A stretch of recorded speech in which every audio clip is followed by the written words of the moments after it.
Last week I posted on my art channel how to make this frame and hang it with a French cleat. I think it looks really great on the back wall, really pops the space. Nice to have some color on the wall. This needs some help. My wife came in the shop, she's like, well, I think it looks great, but what's going on over here? So I thought, you know, a simple solution will be to cover the panels and then veneer it. So that's what we're going to do. I'll pull these doors off and we'll get to work. Support for this episode is provided by GL Veneer. Visit GL Veneer to see the wide selection of veneer, custom plywood, and live edge slabs.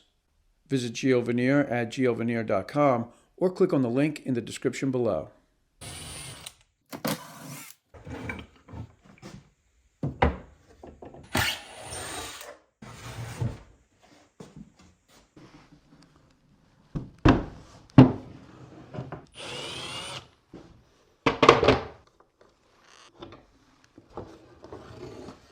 I've got the doors off the cabinet and the hardware off the doors. Now I'm going to attach a piece of 1/2-inch plywood so I have a nice flat surface to veneer on.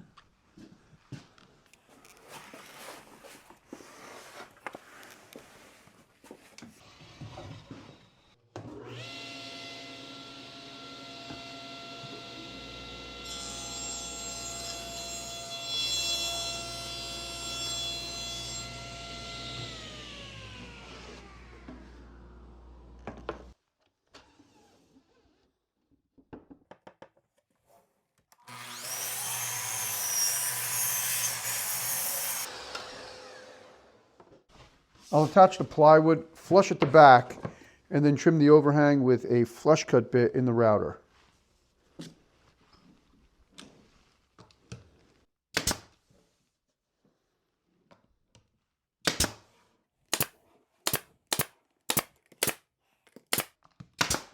I'll trim the plywood overhang flush with a flush cut compression bit, and we just did a video on the Today's Craftsman channel covering these bits. If you want to see that video, I'll have a link in the description below.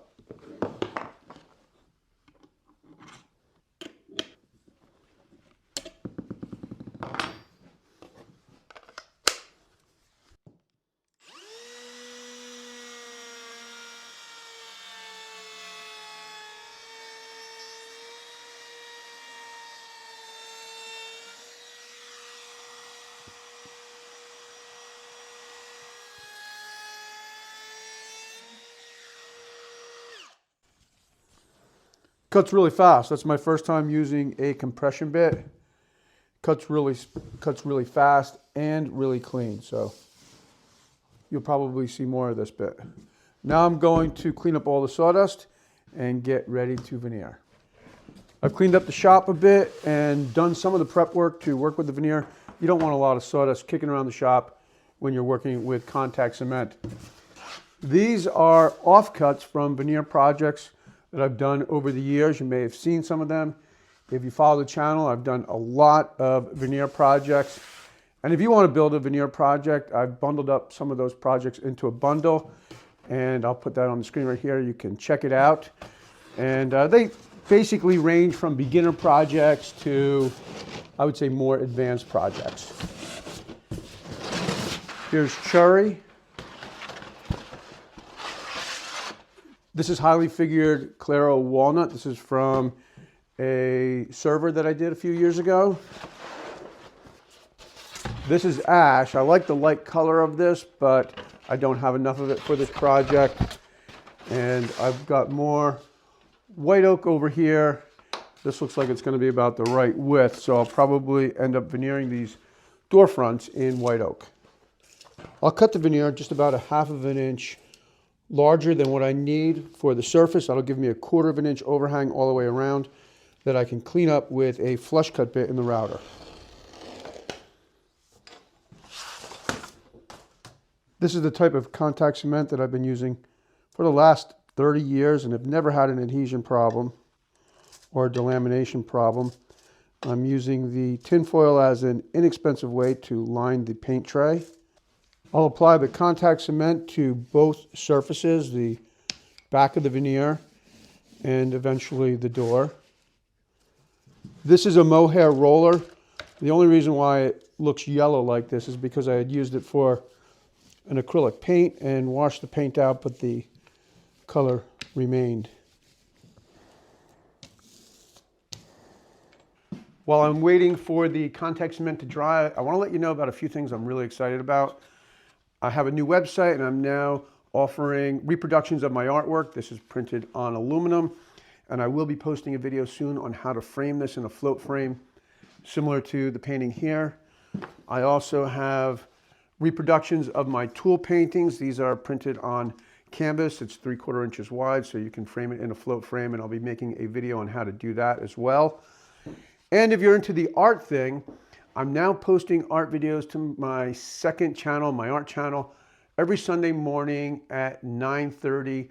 And it's a fun class, or it's not a class so much, but they're fun videos because my artwork has a lot to do with the wood shop. So if you are making furniture and you feel like you want to take your creativity to another place, maybe make the artwork for your shop or for your office or for your home, you'll get all kinds of tips and techniques in that channel. So I hope that you'll check it out. I'll have links to everything down in the description below, and I hope to see you there.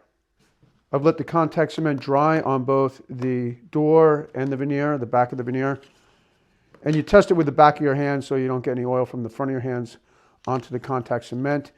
These sticks will allow me to position the veneer because contact cement only sticks to contact cement. So I'll grab this piece here, lay it on top of these sticks, and adjust it until I have about 1/4 inch overhang all the way around. I'm using sticks, but you could also use dowels. Just pick up a few dowels from the hardware store and that works. But if you have a wood shop, you may as well save some money and a trip and just rip a few sticks. So that's good. I can feel that that has got the overhang. And I'm just going to put a little pressure on this one side here.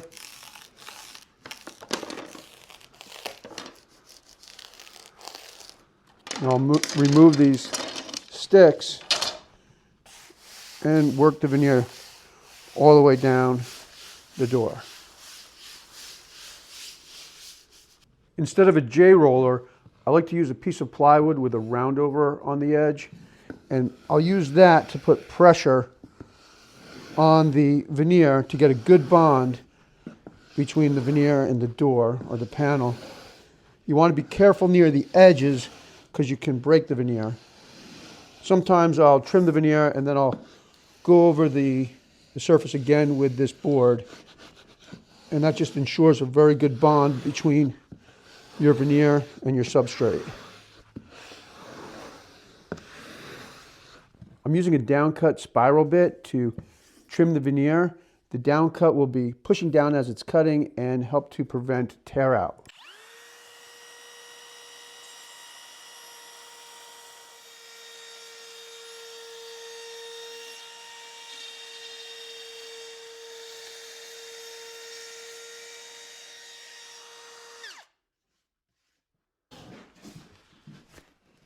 I'm using a water-based finish on this white oak veneer, and anytime I'm using a water-based finish, I'll seal it first with de-waxed shellac. That's going to do two things. It's going to make the grain pop because a water-based finish sort of deadens the grain.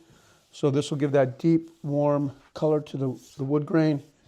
And it also seals the veneer because a water-based finish on veneer, when you're using contact cement, can expand the wood fibers and create rolls in the veneer. So by sealing it, I bring out the beauty of the wood and seal the veneer so I can use a water-based finish.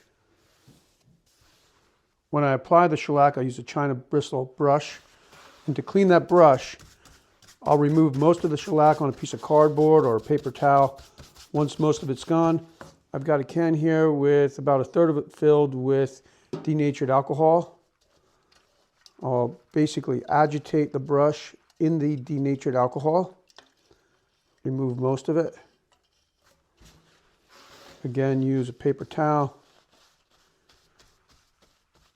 Let it dry, and then that will be able to be used next time. Here's the can of shellac that I used on the project, seal coat. 100% wax-free shellac. Here's an empty can that I have a third of the way filled with denatured alcohol. I use that to clean the brush. Now I can seal it up with a label on the top of the can, and I can use this again next time.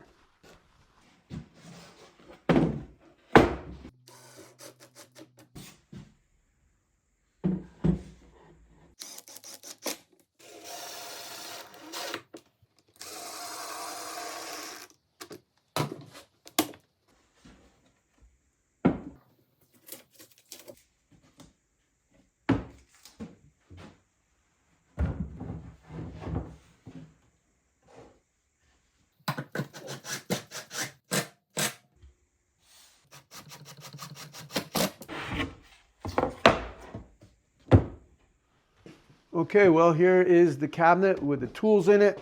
I think it's a great addition to the shop and long overdue. I think the tool cabinet is cleaned out, looks much nicer. Kind of got rid of some of the things that aren't really so tool related. And the white oak veneer, I think, looks really sharp, along with the walnut pulls.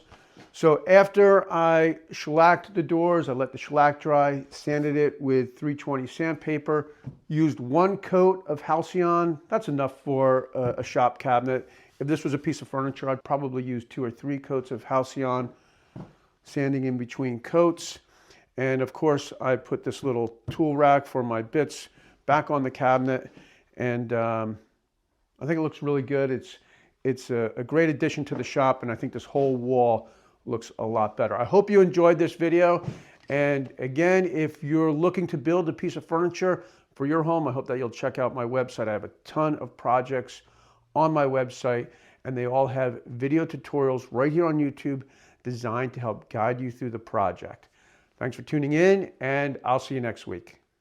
If you'd like to learn more about woodworking or build your own furniture, visit my website at johnpeters.com for professional woodworking plans and step-by-step video tutorials. While you're there, check out my original artwork for sale or shop my prints and merchandise.